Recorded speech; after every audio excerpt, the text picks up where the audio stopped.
There comes a moment, silent, invisible, when your own mind turns against you, not in rage, not in madness, but in subtlety, in patterns, in routine, and you don't even notice it happening. You wake up, you scroll, you compare, you overthink, you numb your thoughts. And you call that living. But here's the truth, no one dares to say, if you don't control your mind, someone else will, and they won't ask for permission. See, your brain is not your enemy, but it's also not your friend, until you make it your servant. Most people are owned by their thoughts. They're puppets, pulled by invisible strings of distraction, fear, approval, and dopamine, and worse, they mistake these strings for freedom.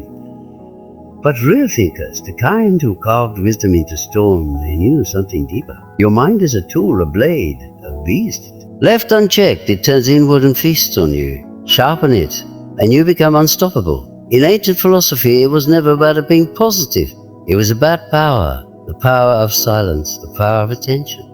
The power to say, I see your thought, but I am not you. Control doesn't mean suppressing. It means observing, naming, directing. Because when you're not conscious of your brain's patterns, you'll mistake cravings for purpose, comfort for peace, repetition for destiny. And by the time you realize you've been sleepwalking, years have vanished. Dreams have dried. Your identity has rusted into something foreign. This isn't motivation. This is a warning. If you don't sit down with your mind, like a master sits with a wild animal, it will run your life in loops, in lies, in fake pleasures that feel like control while your real power bleeds out, drop by drop. So, how do you stop it? You begin by noticing. Noticing when you scroll mindlessly. Noticing when you avoid silence. Noticing when your mind spins stories instead of truth. Then you hold it. You stare back at it and you say, no more. Because control isn't about domination. It's about discipline. And discipline in its purest form is love for your future self. If you don't control your mind, it will gladly control you. And it won't feel like chains. It will feel like normal. And that is the most dangerous prison of all. Most people never win the war inside their own head. Not because they're weak, but because they never realized there was a war to begin with. Your brain is ancient. It wasn't designed for truth. It was designed for survival. And in the modern world, survival looks like comfort. Comfort looks like stagnation, and stagnation looks like normal. To control your brain is not to feel better.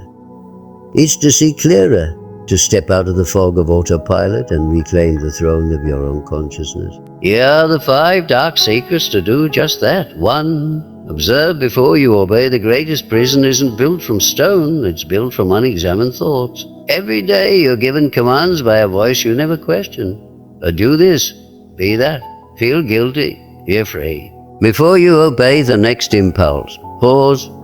This is where most people fall. They think the first thought is their thought. But it's not. It's culture, trauma, algorithm, memory. Is your environment echoed back to you with your name on examined life is not worth living? Socrates, and yet the unobserved mind creates a life that feels borrowed, fake, and anxious. If your thoughts are a storm, observation is the shelter. When you observe, you detach. And when you detach, the power shifts from your mind to you. You begin to see the patterns, how your brain rushes to fear when faced with uncertainty, how it clings to pleasure when avoiding pain, how it runs a script every time you face rejection. Ask yourself, why do I believe this thought? Who benefits if I obey it? What if I just let it pass like a cloud? The moment you become the witness of your mind rather than its slave, you enter the first gate of inner mastery. Until you make the unconscious conscious, it will direct your life and you will call it fate. Carl Jung, this is why Galton's principle in deep philosophical training always begins with one word: attention. Because control begins not with action but with awareness. Once you can observe, truly observe, you gain a power that most people never taste. The power to choose your mind rather than be chosen by it. So before you obey your brain, observe it. Only then do you know whether it's a command or just noise. 2. Create rituals that starve the noise. The brain is not a temple. It's a battlefield. Every moment you're under siege. Not by bombs, but by notifications, opinions, fears, comparisons, and digital shadows pretending to be true. The modern mind is loud, not because it's powerful, but because it's been fed junk for too long. And what you feed grows. The noise you hear is not just outside. It's what your brain has grown addicted to inside. The overstimulation, the chaos, the rush. If you don't program your mind, someone else will. Unknown this is where rituals come in. Not as pretty morning routines or trendy habits, but as acts of war against the mental clutter that's consuming you. Rituals starve what you don't want. Want less anxiety? Then feed your brain. Want more clarity? Then feed it solitude, not scrolling. Want peace? Then feed it repetition of the right thing. Think of rituals as ancient codes. They reorder your internal world while the external world tries to rip you apart. Wake up and don't check your phone. That's not just discipline, it's rebellion. Sit in silence before the world wakes up. That's not laziness, it's war strategy. Journal before the voices of others enter your mind. That's not woo-woo, that's programming your own system before someone else does. In an age of distraction, nothing is so luxurious as paying attention. Pico A. Galton's philosophical model teaches, the mind that's always consuming cannot create.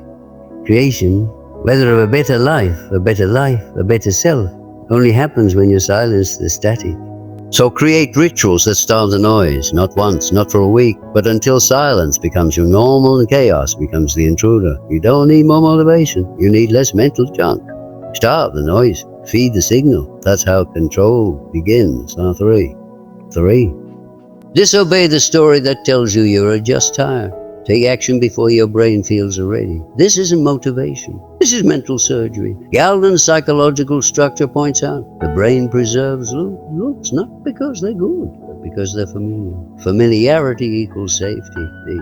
But safety can be your slowest death. You must become aware, radically aware of your repetitions. Write them down. Stare them in the face. Ask, is this helping me build or keeping me stuck? Because here's the truth, the loop will not end on its own. It must be broken, by force, by choice, by pain if needed. Not tomorrow, not when you feel like it. Now, this is how you take back your mind. Not all at once, but one broken loop at a time. 4. Train discomfort until it feels like home. There is a reason most people never become who they are meant to be. It's not because they're not smart enough, not because they lack talent, money, or time. It's because they flee discomfort like it's a disease, when in truth it's the cure. The cave you fear to enter holds the treasure you seek. Joseph Campbell, your brain is not wired for greatness, it's wired for survival. And survival in modern life looks like staying comfortable. Scrolling, numbing, procrastinating, saying, I'll do it later. But comfort in excess is a spiritual anesthesia. Think about it. The gym hurts before it heals, stings before it frees you. The cold shower, the awkward conversation, the painful decision, these are the moments that forge resilience. These are the moments that first knew this. In Galton's view of mental evolution, discomfort isn't a barrier. It's a threshold, the point where your false identity cracks, the place where ego dies and authenticity begins. If you are irritated by every rub, how will your mirror be polished? Roomy discomfort is not the enemy. It is feedback. It's the signal that something old is trying to die so something new can live. The problem is, we resist the rub. We run from anything that makes our heart race. We label anything unfamiliar as dangerous. We silence our hunger with convenience. But here's the paradox. What you want most is hidden behind what you avoid hardest. That's why you must train discomfort like a muscle. Not just tolerate it, but welcome it. Make hard choices. Sit in silence. Do things before you're ready. Speak the truth when it's shaking in your throat. Because the more you train discomfort, the more you realize it won't kill you. It builds you. You stop flinching. You stop negotiating with weakness.